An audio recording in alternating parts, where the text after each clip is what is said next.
ಹರೇ ಶ್ರೀಕೃಷ್ಣ. ಶ್ರೀಮದ್ ಭಗವದ್ಗೀತೆ ಅಧ್ಯಾಯ 2 ಶ್ಲೋಕ 71.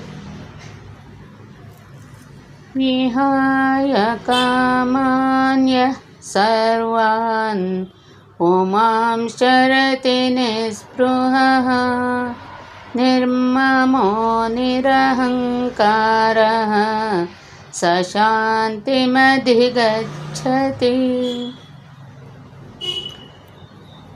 ಈ ಶ್ಲೋಕದ ಭಾವಾರ್ಥ: ಕಾಮರಹಿತನಾಗಿರುವುದೆಂದರೆ ಇಂದ್ರಿಯ ತೃಪ್ತಿಗಾಗಿ ಏನನ್ನೂ ಬಯಸದಿರುವುದು.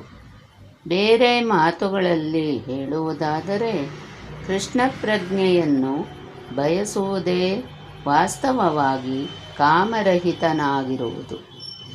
ಈ ಜಡದೇಹವೇ ತಾನು ಎಂಬ ಕಲ್ಪನೆಗೊಳಗಾಗದೆ ಜಗತ್ತಿನಲ್ಲಿ ಯಾವುದಕ್ಕೂ ತಾನು ಒಡೆಯನೆಂದು ತಪ್ಪಾಗಿ ಭಾವಿಸದೆ ತಾನು ಎಂದೆಂದೂ ಕೃಷ್ಣನ ಸೇವಕ ಎನ್ನುವ ತನ್ನ ನಿಜವಾದ ಸ್ಥಾನವನ್ನು ಅರ್ಥ ಮಾಡಿಕೊಳ್ಳುವುದೇ ಕೃಷ್ಣ ಪ್ರಜ್ಞೆಯ ಪರಿಪೂರ್ಣ ಸ್ಥಿತಿ. ಈ ಪರಿಪೂರ್ಣ ಸ್ಥಿತಿಯಲ್ಲಿರುವವನು ಕೃಷ್ಣನೇ ಎಲ್ಲದರ ಒಡೆಯ, ಎಲ್ಲವನ್ನೂ ಕೃಷ್ಣನ ಸಂತೃಪ್ತಿಗಾಗಿ ಬಳಸಬೇಕು ಎನ್ನುವುದನ್ನು ತಿಳಿದಿರುತ್ತಾನೆ. ಅರ್ಜುನನು ತನ್ನ ಇಂದ್ರಿಯ ತೃಪ್ತಿಗಾಗಿ ಯುದ್ಧ ಮಾಡಲು ಬಯಸಲಿಲ್ಲ. ಆದರೆ ಅವನು ಸಂಪೂರ್ಣವಾಗಿ ಕೃಷ್ಣ ಪ್ರಜ್ಞೆಯನ್ನು ಪಡೆದಾಗ ತಾನು ಯುದ್ಧ ಮಾಡಬೇಕೆಂದು ಕೃಷ್ಣನು ಬಯಸುತ್ತಾನೆ ಎನ್ನುವುದಕ್ಕಾಗಿ ಯುದ್ಧ ಮಾಡಿದ.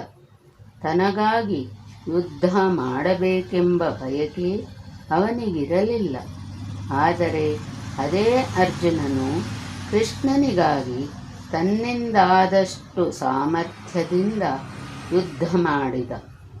ನಿಜವಾಗಿ ಕಾಮವಿಲ್ಲದಿರುವುದೆಂದರೆ ಕೃಷ್ಣನನ್ನು ತೃಪ್ತಿಪಡಿಸಬೇಕೆಂಬ ಬಯಕೆ, ಬಯಕೆಗಳನ್ನು ತೊಡೆದು ಹಾಕಬೇಕೆಂಬ ಕೃತಕ ಪ್ರಯತ್ನವಲ್ಲ.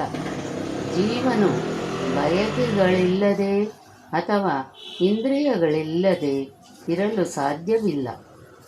ಆದರೆ ಆತನು ಬಯಕೆಗಳ ಗುಣವನ್ನು ಬದಲು ಮಾಡಬೇಕು.